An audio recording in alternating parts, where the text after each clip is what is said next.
This is a time for us to celebrate groundwater, sustainability, and our precious environment.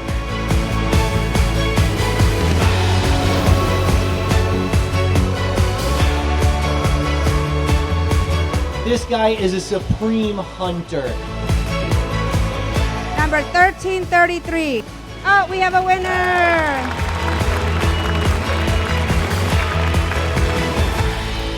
WRD is about 60 years old, a little over, and we manage groundwater for 43 cities across southern Los Angeles County. Everybody wake up this morning, water come out of their tap?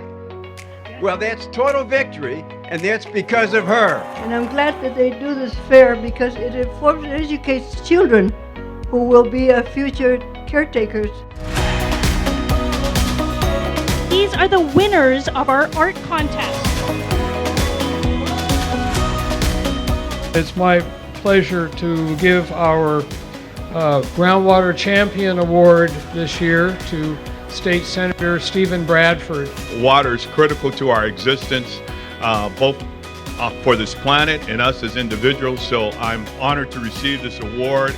And it's my pleasure to present the award for the Eleanor Ostrom Governing the Commons Award. It is humbling to be recognized for my advocacy for groundwater funding and critical infrastructure to create a locally sustainable water supply. Water brings life, and we've been able to bring this information, these resources to the communities that need it most, and their lives have improved.